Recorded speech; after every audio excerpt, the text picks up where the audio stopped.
Welcome to the Vision for Fireworks for Freedom. It's a vision of thousands of people all over the United States deciding on this 4th of July to do something a little bit different. On this 4th of July, to celebrate freedom by giving it. It's a vision of Christians deciding this 4th of July to invest in something that's not going to end up in a pile of burnt trash. It's a vision of freedom. Listen to what Jesus said in Luke chapter 4. He said, "The Spirit of the Lord is upon me. He has appointed me to preach good news to the poor. He has sent me to proclaim that captives will be released. The blind will see. The downtrodden will be freed from their oppressors, and that the time of the Lord's favor has come." What is Fireworks for Freedom? Real simply, it could be a lot of different things. For you, maybe it's your family decides to take part of your fireworks budget this 4th of July, and instead of spending it on fireworks, you give it to help girls attain real, lasting, sustainable freedom. Maybe you say, I don't need any fireworks at all, and I'm going to take what I was going to spend on fireworks and I'm just going to give it.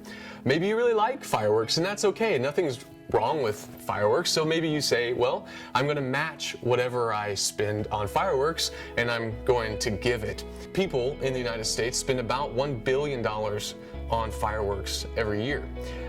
I just want a little bit of that. So where does this money go, and who am I, and what are we really talking about? Well, my name's Jonathan, and I'm just a guy. I'm just a youth pastor from the Midwest who has a heart for Southeast Asia.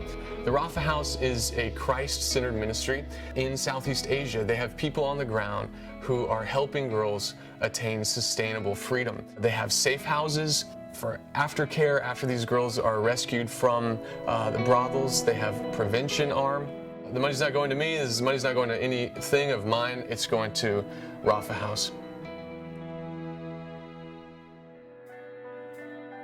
I hear a lot of people sometimes say, there's millions of people out there who are suffering. What can I do? What should I do? And I want to invite you to just walk with me for just a second into a brothel. Walk into the room of that 9-year-old girl who's waiting to be raped for the 10th time that day, and ask her, would it work? Would it be important if we just saved her?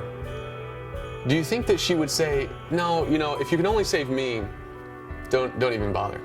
Or what about this 7-year-old kid who just got rescued from a brothel in Cambodia, and she is hurting, and she is confused, and she is terrified. She needs someone to come and hug her. She needs someone to offer counseling and a safe place.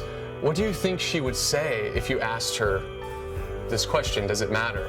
Do you think that she would say, it's really no use. If you can't help me and everybody else, then don't worry about it?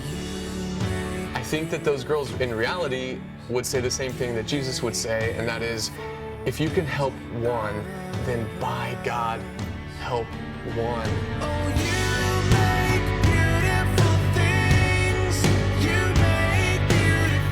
May we be people who care about the one, and who care enough about freedom to follow close to God's heart for freedom. May we and thousands of others like us decide this 4th of July, we are going to celebrate this amazing, tremendous freedom that we have by giving it. And we are going to follow God wherever He leads and whatever the cost. Check out our website, fireworksforfreedom.com, and let us know what you think.